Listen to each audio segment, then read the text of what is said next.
بات وہ کرو جو درایتاً صحیح, عقل کے معیار پر پوری اترتی.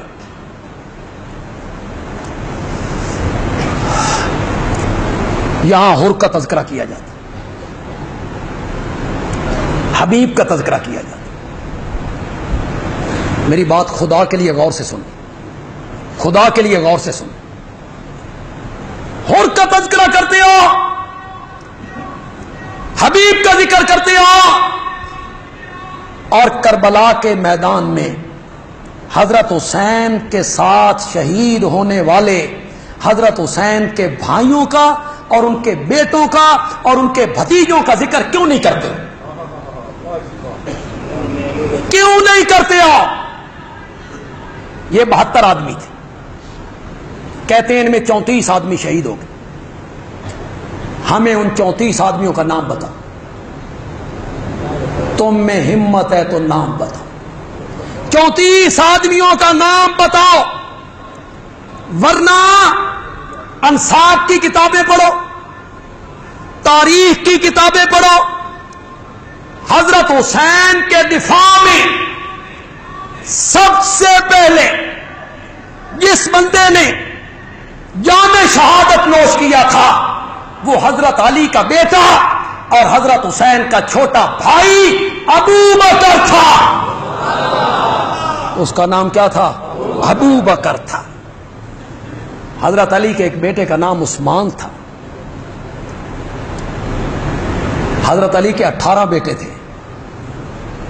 تساں کتنے جان دو؟ کتنے؟ اور تھے بیٹے کتنے؟ 18. ان میں ابو بکر, عثمان. تم اپنے بچوں کے نام دشمنوں کے ناموں پہ رکھتے, کن کے ناموں پہ رکھتے؟ لوگ اپنے باپ کا نام رکھتے, لوگ اپنے دادے کا نام رکھتے, لوگ اپنے استاد کا نام رکھتے, لوگ اپنے مرشد کا نام رکھتے, جس کے ساتھ محبت ہو لوگ اس کا نام رکھتے ہیں. تم بھی اچھے اچھے نام رکھا کرو. عبداللہ,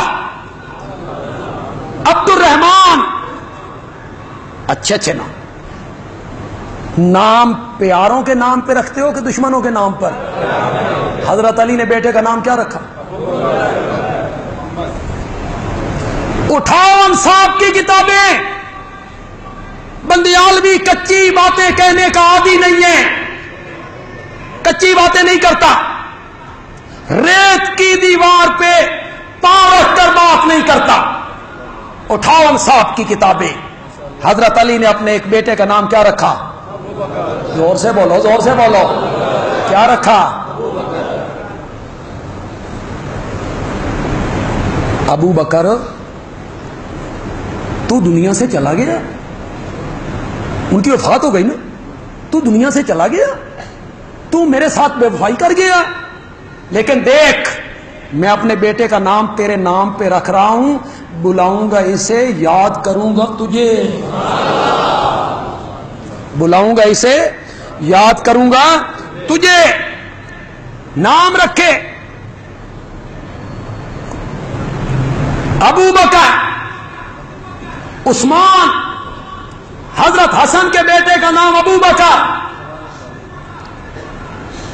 حضرت حسین کے بیٹے کا نام ابو بکر, عثمان. یہ نام ہے خاندان علی میں. یہ جملہ جو میں کہنے لگا ہوں پسند آ جائے تو سب سے زیادہ داد دینی ہے. دونوں ہاتھ, پہلے ایک ہاتھ اٹھا کے داد دی تھی, دونوں ہاتھ اٹھا کے داد دینی ہے. اور جو گیٹ تک لوگ کھڑے ہیں وہاں تک لوگ بولیں گے جن کے دل میں محبت ہے. دو گے داد؟ پسند آ گئی تو دو گے داد. بندیالوی کہتا ہے جس گھر کے آنگن میں, جس گھر کے سین میں, جس گھر کے برآمدوں میں, جس گھر کے کمروں میں ابو بکر, عمر, عثمان نام کے بچے کھیلتے ہوں، وہ گھر رافضیوں کا نہیں سنیوں کا ہوا کرتا ہے۔ نعرہ تکبیر، اللہ تعالیٰ بلادی صاحب، مصطفیٰ کا ہم سفر، اللہ گلی نگر نگر، جامع القرآن ہے، آئیے چمن کلی کلی، کافروں پہ حاویہ۔ دیکھیں